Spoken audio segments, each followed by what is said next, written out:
Hi, I'm Chance Darling from Barnett Tool and Engineering. Most people know us as Barnett Clutches and Cables. Today we're going to do a little video on how to install our extra plate kit and our heavy duty diaphragm spring. It's pretty straightforward, but a lot of guys ask questions and differences between the materials that we use as far as carbon fiber and Kevlar and different oils. So we're going to kind of go through the process, kind of step by step, but kind of show you the basics on how to do it. And that way, if you've got any other questions, you can always contact us later or just refer back to the videos, and hopefully it'll help you guys out on your end. So here we go.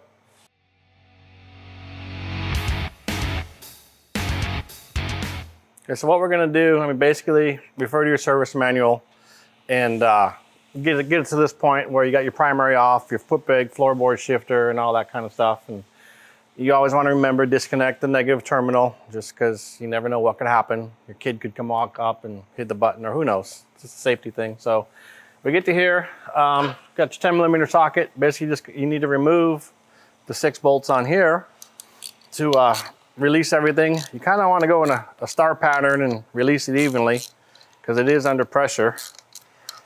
So kind of get them all loose and then work around a little bit. Some guys will use a impact gun or something like that, which is fine, but you just gotta kind of be careful and not go too fast, because you can bend the plate. I have gotten calls from guys wanting to buy just this plate, and that's a stock Harley part, so that we don't have. So once you get the 6 bolts off, the retainer ring will come off, and then the diaphragm spring will come off, along with the pressure plate. And then from there, you just want to remove all your stock plates. And this is the stock diaphragm spring. Some of them got a red mark on them, some got a little green mark, some are yellow. It's all different depending on the motorcycle. Harley puts in different pounds, different ratings for different motorcycles. So pressure plate. And now the best bet, take some little picks and just start picking everything out. It's kind of no easy way. Sometimes the oil will hold them together, and get most of them out like that. And then with our extra plate kit, all the way in the back, you've got the little flat ring, the little judder spring and seat, and you want to remove both of them, because the extra plate kit eliminates these. And if you leave them in there, it pushes everything out too far, and then the clutch doesn't work right, and everything, it turns into a big mess. So you got your concave ring, got your flat one. This is the very inside plate, and these pieces, all 3 fit inside together like this, but we're just eliminating everything. So then you got your 1, 2, 3, 4, 9 plates, 9 frictions, 8 seals. Basically just getting rid of all this and put it aside. So from there, we got our extra plate kit. This happens to be the Kevlar one we're going to show today. We make them in carbon fiber and Kevlar. The only real difference, the carbon fiber dissipates the heat a little bit better. So if you're going to be riding parades or like police officers do competitions, carbon fiber is a little bit better because it'll dissipate the heat, where the Kevlar might get glazed over and not work as well. So Kevlar is more for an all-around normal guy, gonna go out, ride for the weekend or whatever, no problems there. A little high performance, slow rides or whatever, the carbon fiber is a little bit better. So this is just gonna be a standard deal we're just showing here. So, and as you can see, bright green sticker.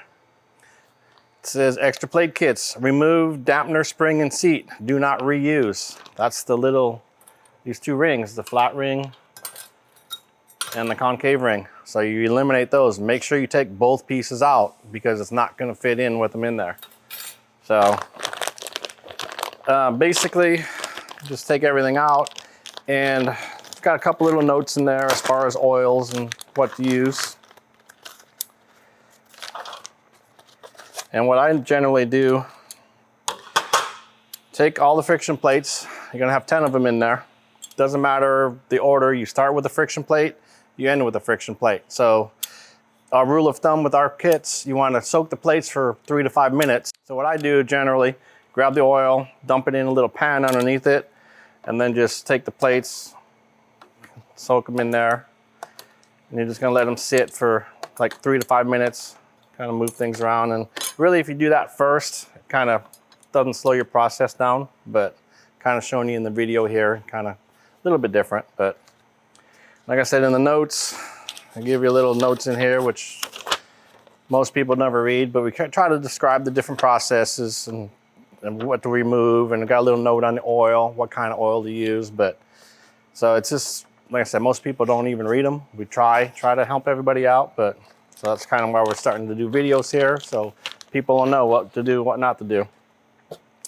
So, like I said, it's 3 to 5 minutes, but for what we're doing here, the video, it's not that big a deal. Basically, on the friction plate or the steel plates here, sometimes there's going to be different thicknesses on these. As far as installing them where they go, it doesn't really matter. The different thickness plates is for the overall stack height, because it has to be a certain number. So we try to make them all the same, but it doesn't always happen because the friction plates vary a little bit, steel plates will vary a little bit. So sometimes some are a little bit thicker than others, but generally I try to put the thicker ones in towards the back, because that's where most of the heat is, so it'll dissipate the heat better and you got less chance of them warping if you get them real hot. So, but basically, you just grab a friction plate out of the oil, and then you just slide it right in the basket. And then from there, you put in a steel plate. And a lot of people ask, I got a rolled edge or I got a square edge. It doesn't really matter. All that is from is when the plates get stamped out of the raw steel, it leaves an edge because it goes down this way. The die pushes it down, so it's round on this side, and it's a little bit square on this side. We take everything we make in-house here in California. They all come out, like steel plates come out of a big sheet of steel, cut them in strips, they go through a die, they get stamped out like this, then they get tumbled and rolled, so there's no burrs really or anything. So the other thing, sometimes, none of them in here have it, but some of the plates have little dimples on them. And guys call us and say, what are the dimples for? Does it work better? And all the dimples do is make sure the plate is perfectly flat. Sometimes materials will be kind of wavy a little bit, so after we get them like this, put them on a flat surface, they're bouncy a little, they're a little bit high or low, so we run them through another process that puts these little dots in them, makes them totally flat. But other than that, there's no right or wrong to them. So basically, it's just the biggest thing, just alternate steel, friction, steel, friction. I just leave the pan underneath the oil, so the oil that drips down, it'll just catch it and kind of doesn't make a big mess. And then you're not wasting any oil. Whatever oil you're running in the primary, just like I said, put it in this pan, soak the plates, and then basically you're just gonna go, once you get everything installed, take this oil and just put it right in the primary. So that way you're not wasting any money. Because sometimes, depending what kind of oil you're using, it gets pretty pricey.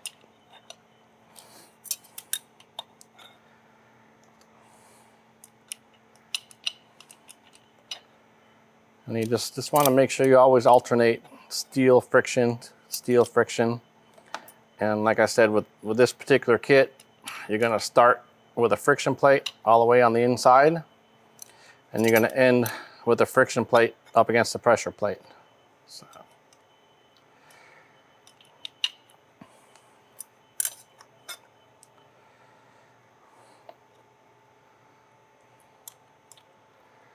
And it does get a little bit messy, but it doesn't hurt anything.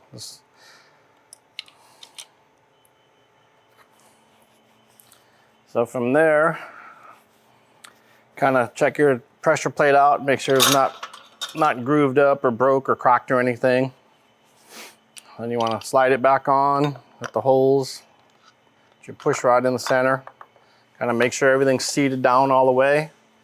Want to make sure the pressure plate is up against this last friction plate. Make sure there's no gaps there, because sometimes it'll be sitting on top and it won't be lined up properly. So, and then nothing will go together right, just like this, because the steel plate pops out.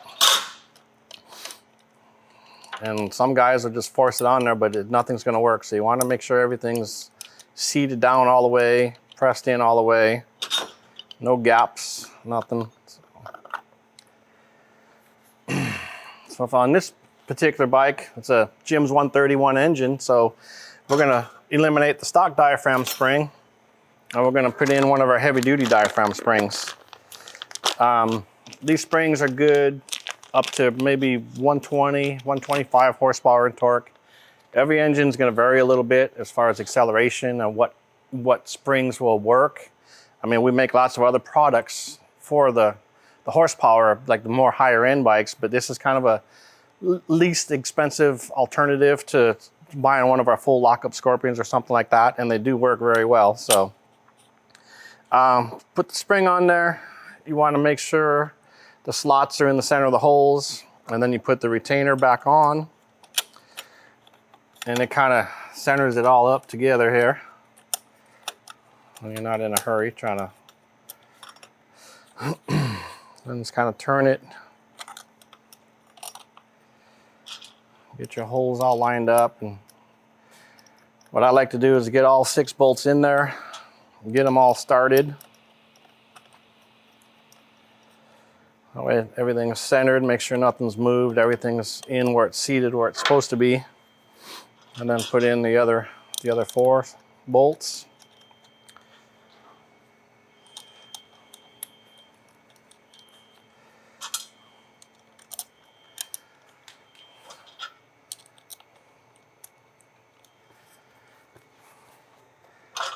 And get everything going. And then it's just the same way as when you took it all apart. You want to go crosswise, a little star pattern, just to make sure everything stays nice and square and nice and flat. Because if you run this one down and then this one, you're going to bend everything and warp it, and then nothing's going to be flat. So that's not going to be a good thing, because then the clutch is going to drag, it's not going to work right. I kind of just run them down a little bit here and there, star pattern. Kind of like putting a wheel on a car. You want to, all the lug nuts, you want to go a little bit here, a little bit there, across from each other, and tighten everything down. So like I said, this is our heavy duty diaphragm spring, which is 25% stiffer than stock. So the lever is going to be stiffer now. So if you're sitting in traffic and you're at a bike rally somewhere, you might not like it because it's quite a bit stiffer on the lever. So you just want to pay attention to that before you go out for your first ride. And like I said, it's an inexpensive way to, if you do a little upgrade to your engine and you want to hold the power, and you can be good to go like that. So these bolts, when they're all done, Harley says you torque them to 80 to 120 inch-pounds. So if you're not real familiar with the torque specs, you want to make sure you get a torque wrench and use your torque wrench and do it the right way and follow the book step by step. All of our stuff is the same torque specs, same values and everything. So I've kind of done a couple of these so I know what feels right. So from there, you get all these torqued down, get them good to go. The adjustment on the push rod is more or less the same as stock, whether it's our extra plate kit, our standard kit, heavy duty spring, light spring, or standard spring, whatever. You still adjust the push rod the same way. You want to shorten your cable adjuster all the way so it's all the way collapsed. So up at the lever, it's all free play up there. So you don't have to, that way you know you have no pressure down here on the push rod. Then you want to loosen up the jam nut. And basically you want to back the screw out all the way so there's nothing there. And the adjustment, you turn it until it touches. You just barely feel a little bit of light seat on it. And then you back it out between 1/4 to 3/4 of a turn. Harley recommends like 3/4 to like half to 1 turn, but with our extra plate kit, anywhere between 1/4 to 3/4 is good to go. I usually like to go about half a turn out. Everybody's got their own opinion how they like the lever to release and that, so it kind of, everybody will have their own opinion, but overall about half a turn out and you'll be good to go. So like I say, you just turn it in to a little resistance, kind of back it off half a turn.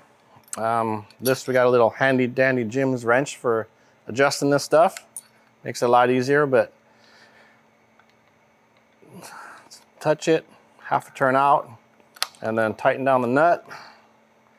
Again, this is something else. Harley torque spec, I believe, is like between 100 to 120 inch-pounds. So with this wrench, you can't really put a torque wrench on it, but most guys know what it should feel like. So if not, put a torque wrench on there. You want to make sure sometimes when you tighten the nut, it wants to turn it back. So you want to make sure it doesn't move. So let's kind of do that.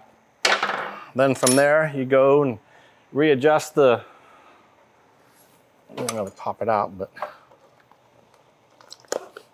readjust your clutch adjustment from up here. And I'm kind of doing it backwards. You're supposed to do this from the beginning, but I already had everything apart, so we know where we're at 0. But basically just run it up. Free play on the cable. Like I said, Harley recommends like 1/16 to 1/8 of an inch up top here. But a lot of guys like the way how the release works. So some guys will have like no free play up here. Some guys will have a 1/4 inch of free play. It's just kind of personal preference. You want to have at least a 1/16 up the top. I mean, you want it to move a little bit, because if there's no free play at the top, basically you're riding around with your clutch pulled in a little bit. You're going to burn the clutch out, and then you're going to have a problem. And then you're going to be right back to where you are right now, starting over with a new clutch kit. So that's pretty much it. I mean, you tighten up the jam nut on the clutch cable once you get the adjustment done. Make sure it doesn't release. Pull the lever in a few times. Like I said, it's going to be a lot stiffer now with the heavy duty spring, but that's just the nature of the beast with it. So from here, you got everything here is all tight. Put your primary cover back on. Put your oil in there. Like I said, any oil for a motorcycle wet clutch works for our stuff. Like I said, if you have questions, comments, you can always call us, email us. chance@barnettclutches.com. I mean, that's me personally. I get a lot of the calls, a lot of the info emails and stuff. So just feel free, give us a call, questions, whatever. Just let us know. Hope this helps you guys out. Thanks.